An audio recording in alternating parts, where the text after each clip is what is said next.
today. Strive to keep you safe.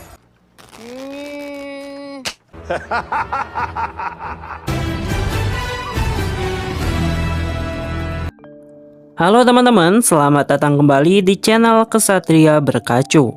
Di video kali ini kita akan mendengarkan alur cerita film live action dari salah satu anime yang banyak disukai semua orang, yaitu One Piece.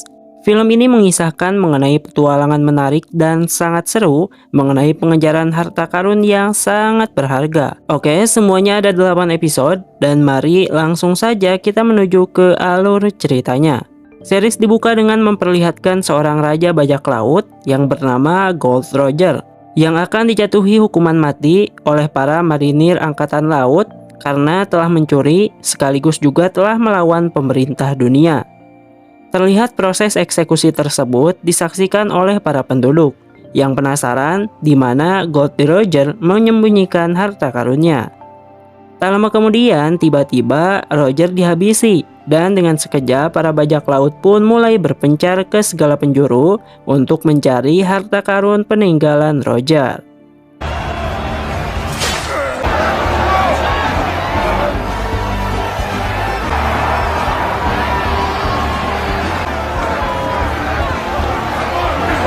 Di lain sisi terlihat ada seorang pria bernama Monkey D. Luffy yang sedang berlayar di mana ia selalu bermimpi untuk menjadi seorang raja bajak laut yang dapat menemukan harta karun berharga One Piece. Tak lama kemudian perahu yang dinaiki Luffy pun mengalami kebocoran sehingga hal ini membuat Luffy harus memasuki wadah penyimpanan ikan untuk menyelamatkan diri. Singkat cerita, keesokan harinya, ternyata wadah penyimpanan ikan itu telah berada di antara dua perahu bajak laut yang kini sedang melakukan sebuah peperangan.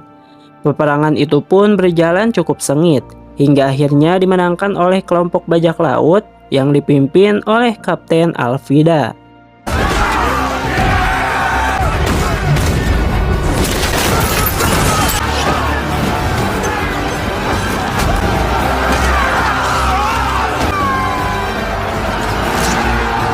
Kemudian saat itu, Alvida pun menanyakan pada lawannya di mana keberadaan Roronoa Zoro saat ini.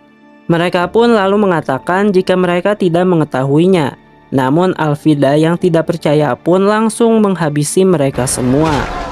Scene kemudian memperlihatkan saat kelompok Alvida mulai mengangkat wadah ikan yang mengapung. Mereka pun tidak sadar dengan keberadaan Luffy di dalamnya.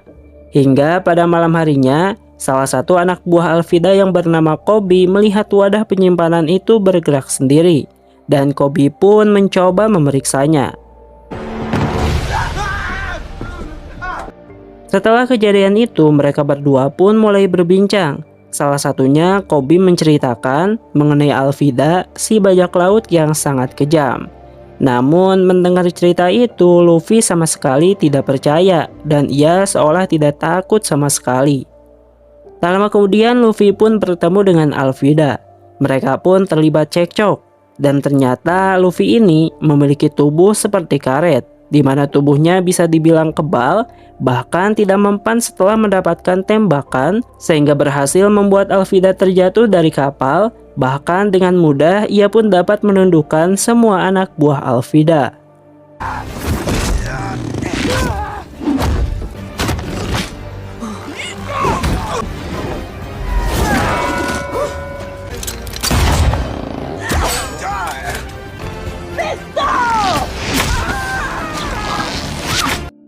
Scene berpindah ke Pulau Sikis. Diperlihatkan sosok yang selama ini dicari Alvida, yaitu Roronoa Zoro, sedang melakukan sebuah ritual doa. Lalu pada saat itu tiba-tiba datanglah seorang pria yang memintanya untuk bergabung dengan sindikat pembunuh. Namun pada saat itu Zoro menolak, sehingga karena penolakan itu Zoro pun dianggap sebagai pemberontak, yang pada akhirnya memaksa Zoro terlibat duel 1 lawan 1 dengan orang tersebut.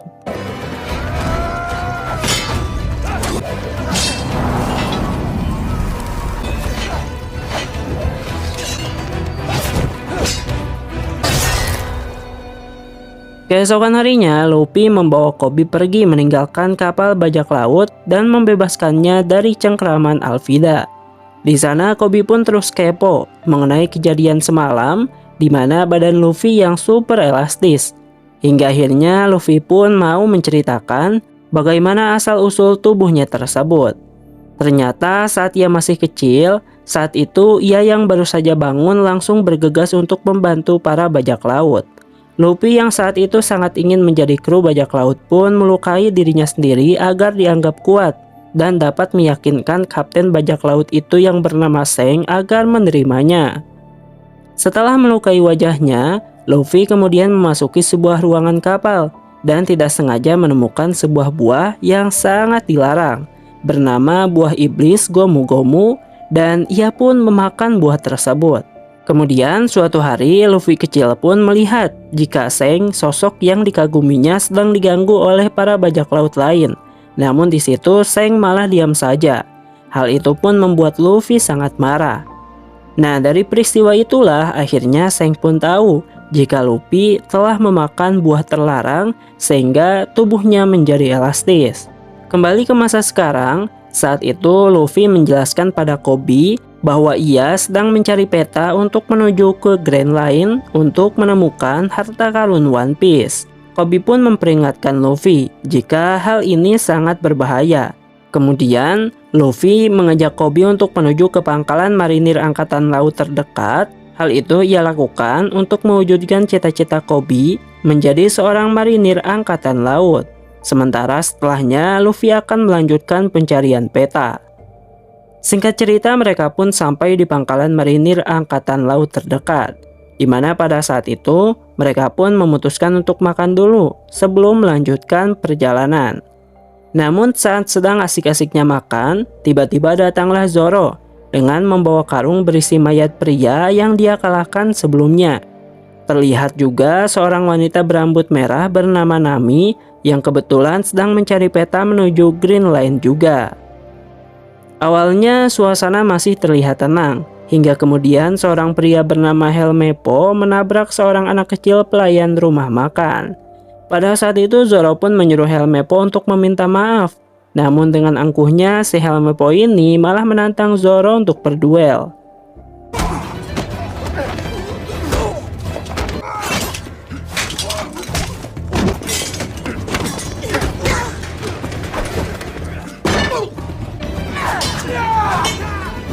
Pertarungan itu pun dimenangkan oleh Zoro. Namun ternyata si Helmepo ini adalah anak pejabat, yaitu anak dari Kapten Marinir Morgan. Sehingga akibatnya, karena dianggap telah membuat keributan, Zoro pun mendapat hukuman dengan dijemur selama 7 hari tanpa makan dan juga minum. Di tengah proses hukuman, lagi-lagi Helmepo datang dengan membawa pedang Zoro dan ia pun mengejeknya di tempat tersebut. Di lain sisi, diam-diam Nami pada saat itu menyamar sebagai anggota pasukan marinir untuk mencari keberadaan peta Grand Line. Sementara Luffy juga diam-diam sedang menyelinap untuk mencari peta tersebut, namun ia malah nyasar ke tempat Zoro dihukum. Melihat Zoro yang terikat, Luffy pun mulai mengajaknya berbincang dan menawarkan Zoro untuk menjadi salah satu kru tim bajak lautnya. Namun jelas di sini Zoro langsung menolak. Kemudian dengan polosnya Luffy pun malah membebaskan Zoro meski ia sudah ditolak sebelumnya. Di lain sisi, Nami yang sudah memasuki ruangan arsip dipergoki oleh seorang marinir yang pakaiannya telah dicuri oleh Nami, sehingga terpaksa Nami pun harus membereskannya.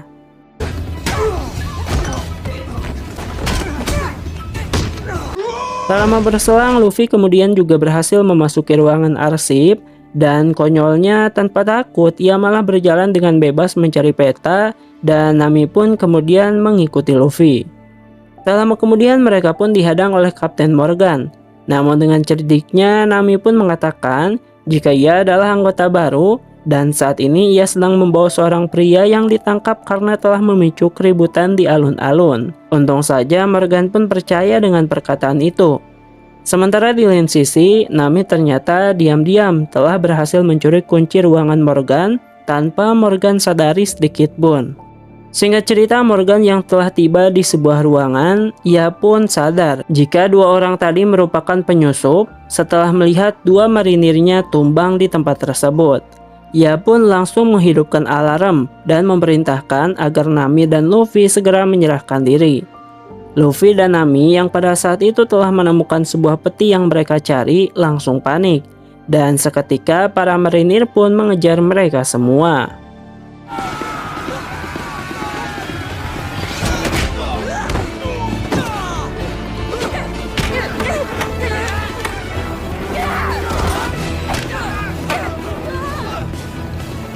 Melihat Luffy dan Nami kesusahan, Zoro yang kini sudah bebas pun akhirnya tergerak untuk membantu mereka berdua.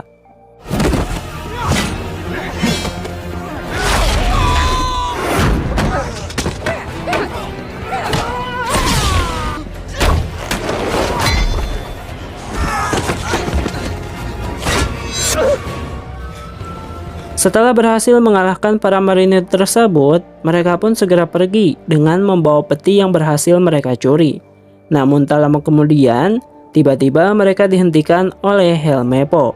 Dan dapat dilihat, rambutnya kini berantakan karena ternyata sebelumnya ia dikerjai oleh Zoro setelah ia terbebas. Untung saja Koby pun tiba-tiba muncul dan ia berhasil menumbangkan Helmeppo. Kemudian saat mereka akan pergi, pada saat itu Koby memutuskan untuk berpisah dengan Luffy karena memang di tempat inilah tempat terbaik untuk mengejar cita-citanya menjadi seorang marinir.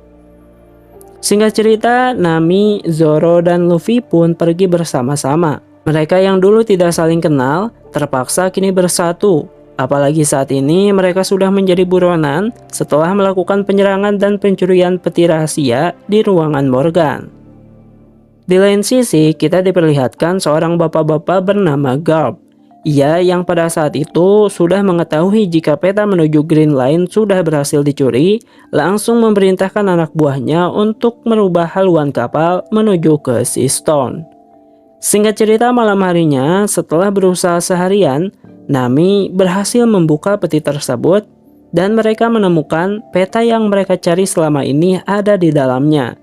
Kemudian setelah sedikit berdiskusi dan mempelajari peta itu, Nami pun langsung menjelaskan arah kemana mereka harus pergi.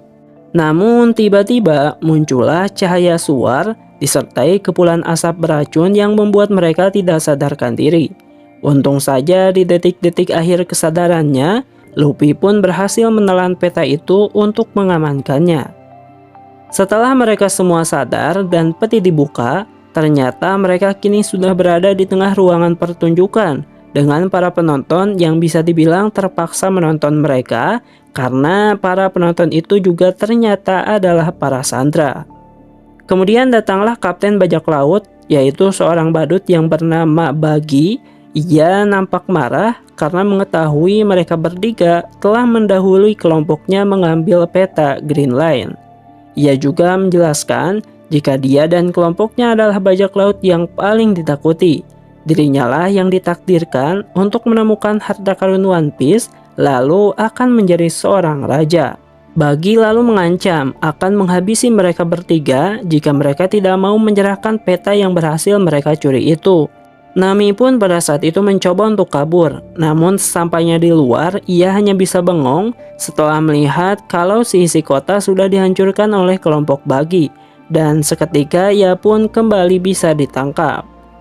Kemudian setelah mengetahui jika Luffy yang memegang peta tersebut, Bagi pun memisahkan Luffy dari Nami dan Zoro. Mereka berdua dikurung dan diikat di dalam sebuah ruangan. Di lain sisi, Bagi saat itu sedikit terkesan setelah tahu jika Luffy punya kekuatan untuk melenturkan tubuhnya. Luffy pun lalu diikat dan diinterogasi agar ia mau mengatakan di mana peta tersebut sekarang berada. Namun karena Luffy masih tidak mau bicara, Bagi pun mulai mengancam ia akan mengkill para penduduk yang kini sudah menjadi tawanannya jika Luffy masih saja tidak mengatakan di mana peta tersebut. Melihat ancaman itu, amarah Luffy pun mulai tersulut dan ia pun menyerang Bagi.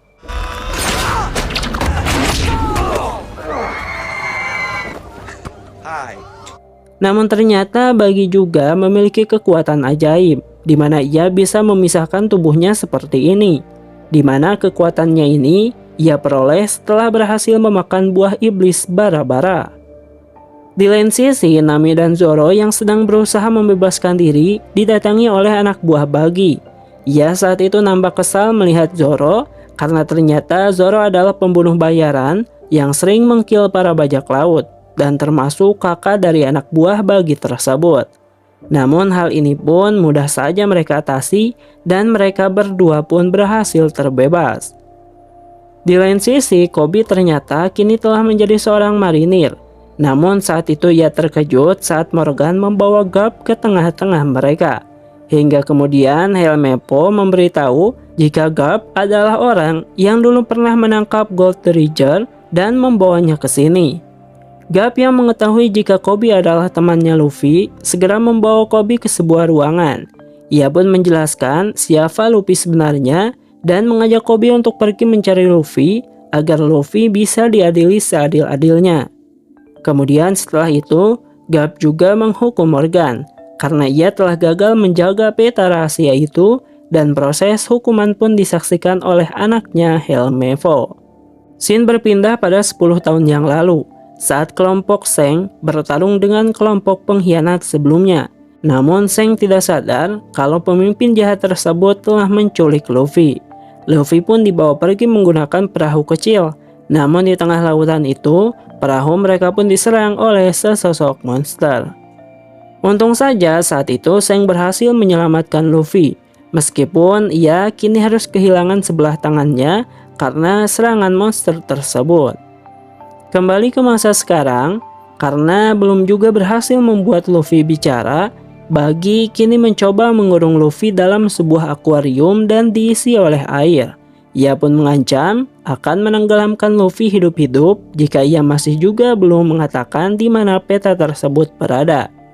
Namun lagi dan lagi Luffy menolak untuk memberikan peta itu. Bahkan ia mengatakan ia siap mati daripada harus memberikan peta tersebut. Akhirnya Buggy pun mengisi akuarium itu hingga penuh oleh air. Terlihat Luffy mulai tak sadarkan diri. Hingga kemudian Nami dan Zoro datang dan berhasil menghancurkan akuarium itu. Namun karena terlalu banyak minum air, peta yang ada di perut Luffy pun keluar. Buggy yang melihat hal itu pun segera mengambilnya. Dan pertarungan sengit untuk memperebutkan peta tersebut pun terjadi. Buggy yang memiliki kekuatan dapat membagi tubuhnya pun membuat Nami dan Zoro sangat kesusahan. Karena kemanapun mereka menyerang, Buggy tidak akan terkena serangan tersebut.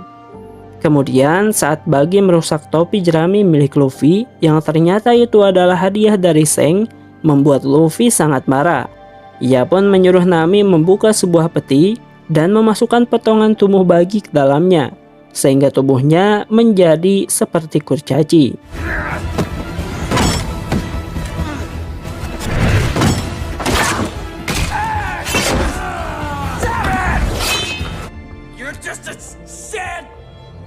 Kemudian Buggy pun mendapat hadiah pukulan meriam kenang-kenangan dari Luffy dan ia pun berhasil dikalahkan. Setelah berhasil mengalahkan Buggy, mereka pun kemudian melepaskan para penduduk yang disandra. Sebelum kemudian mereka bertiga melanjutkan perjalanan kembali.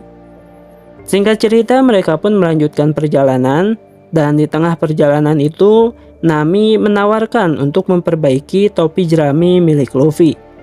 Kemudian setelah memperbaiki topi itu, Nami memasuki sebuah ruangan dan mengambil sebuah alat komunikasi yang ia sembunyikan di bawah kapal, lalu ia pun menghubungi seseorang.